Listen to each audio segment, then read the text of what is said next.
On revient maintenant à la RDC pour l'éclairage du jeudi soir. Merci d'être avec nous. Yoyo Montimouzi, vous êtes activiste congolaise. Olivier Chimanga, bienvenue. Vous êtes musicien congolais également. Alors avec vous et Christian Eboulé, on va parler ce soir des organisations de combattants congolais. De quoi s'agit-il au juste, Christian? Alors, c'est très simple. Depuis 2010-2011, sont apparus dans les principales capitales occidentales des activistes qui se considèrent eux-mêmes comme des patriotes, des résistants congolais, Congo-RDC. Et ces résistants boycottent depuis les concerts des principaux artistes musiciens congolais accusés de connivence avec le pouvoir en place à Kinshasa. Mais la principale cible de ces combattants, ce sont les hommes politiques qui sont considérés comme incapables de sortir le Congo du chaos dans lequel il se trouve. Alors, il y a 15 jours à peu près, l'artiste congolais Fally Ipupa a vu son showcase en Belgique boycotté par ces mêmes combattants qui appelaient également au départ de Joseph Kabila. Alors, que veulent vraiment ces combattants et qu'en pensent les autorités en place à Kinshasa? On écoute un représentant de ces combattants et le vice-ministre des Congolais des étrangers et on en parle tout de suite après. Nous avons les mêmes revendications que les pères de notre indépendance. Nous voulons que les peuples congolais puissent vivre en paix, qu'ils puissent avoir les pains quotidiens, les minimums vital, quoi. Nous utilisons la violence en légitime défense et non pour faire du mal. Nous ne sommes pas dans une logique de prédation, mais nous sommes en légitime défense parce que nous sommes attaqués et nous n'allons pas nous laisser faire indéfiniment. Notre objectif, c'est que le bien-être collectif des Congolais soit assuré pour tout le monde sans exception. Je lance un appel à tous ces compatriotes pour qu'ils puissent penser à se mettre ensemble, quelles que soient les divergences, quelles que soient les opinions des uns et des autres. Puisque eux, ils se disent démocrates, pourquoi ils n'acceptent pas les opinions divergentes aux leurs?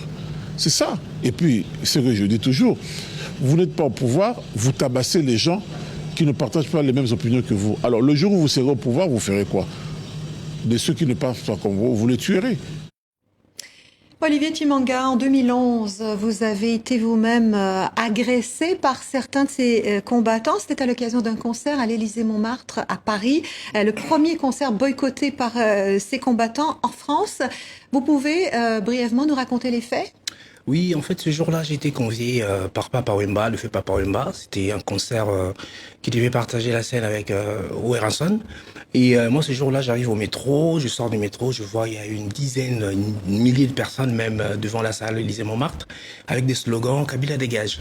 Et du coup, j'ai dit, je vais faire demi-tour pour voir un peu ce qui va se passer après. Je croise malheureusement le producteur du spectacle Badivé qui me dit « Viens, je te raccompagne dans les loges, arrivé devant ». Et là, je croise mes frères qui m'ont violenté, agressé et tout. Physiquement, c'était pas vraiment trop en ce moment-là, mais c'est quand je suis rentré pour repartir chez moi, arrivé à la gare du Nord, c'est là où les choses se sont dégénérées. Donc je croisais une dizaine de personnes, ils m'ont agressé, j'ai perdu ma guitare, carte bleue, de l'argent et quelques blessures, donc voilà, c'était ça. Il n'y a pas eu de concert ce soir. Il n'y a pas eu de concert. Vous appartenez à ce mouvement des combattants depuis longtemps. Oui. Comment est né ce mouvement et quel regard vous portez sur la violence dont parlait par exemple Olivier Chimanga? Alors, le mouvement des patriotes résistants congolais est né essentiellement dans la diaspora et ce mouvement est surtout est synonyme de ras-le-bol. Est synonyme de ras-le-bol de tout un peuple face à la barbarie, l'oppression qu'il subit aujourd'hui en République démocratique du Congo, où, je vous rappelle, il y a un génocide, des viols de guerre qui ont fait plus de 8 millions de victimes en sachant qu'on tue tous les jours en République démocratique du Congo. Le mot génocide est très fort, je vous laisse porter la responsabilité de ce terme. Je porte la responsabilité de ce génocide en sachant qu'aujourd'hui la RDC subit une guerre d'occupation par des pays comme le Burundi, l'Ouganda ou le Rwanda. C'est pour ça que ce mouvement a vu le jour au sein de la diaspora pour manifester justement ce ras-le-bol. Et la violence alors? Cette violence supposée des combattants ne peut pas être comparée à mon avis à la violence d'un gouvernement qui laisse massacrer des millions de personnes. La violence des combattants aujourd'hui est tout simplement la manifestation d'une frustration d'une frange de la population qui réagit justement à la barbarie, à l'oppression. Cette violence est légitime aujourd'hui parce que voilà, comme a dit mon frère Zoro Bilel, nous nous considérons comme étant en légitime défense. Alors pourquoi seulement la diaspora? Votre mouvement n'est pas partagé par tous les Congolais qui sont restés au pays? Il faut détrompez-vous. Aujourd'hui, nous avons vu des groupes de résistance qui sont sur place, comme par exemple Lucha, Filimbi, etc., qui conscientisent le peuple congolais. Il faut savoir aussi que la majorité du peuple congolais aujourd'hui est sous-informé, n'a pas accès à Internet et conditionné par la musique, les bars à profusion, par les églises qui les maintiennent dans des distractions perpétuelles qui sont devenues une panacée à la misère, tout simplement. Alors Olivier Chimanga, vous vous appelez à un dialogue entre artistes et combattants. Est-ce que vous pouvez nous en dire un peu plus? Oui, bien sûr. Moi, je pense que, donc, enfant du pays, là, je m'adresse aux fils et filles du pays. Nous n'avons que la RDC comme pays, la RDC comme terre. Donc, moi, je pense que les combattants doivent surtout associer les artistes par rapport à leur démarche. Et je trouve qu'il y a une autre manière aussi de faire avancer le Congo. Parce que moi, ça me fait mal de voir nous, Congolais, se taper, se tuer, se violenter sur une terre étrangère. C'est ça qui me met un peu mal à l'aise parce qu'on a une autre façon de dialoguer entre nous, de se mettre autour d'une table pour essayer de faire avancer et faire surtout émerger notre pays d'une autre manière.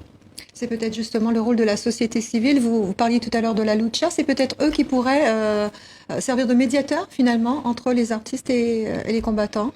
Bon, je ne pense pas parce que nous qui sommes ici avec la diaspora, moi je pense que il y a des cibles que les combattants ont ciblées par rapport à ça parce que nous avons des têtes de personnes influentes dans la musique et moi je pense que associer tous ces gens-là, leur amener à la raison, s'asseoir autour d'une table, leur montrer le danger que court la RDC en ce moment parce que si le peuple congolais ne vit pas comme il se doit, la musique congolaise ne sera pas aussi consommée. Olivier Chimanga, Yoyo Montou Mozi, pardon, merci d'être venus tous les deux sur le plateau du journal Afrique. À la semaine prochaine, Christian Iboulé.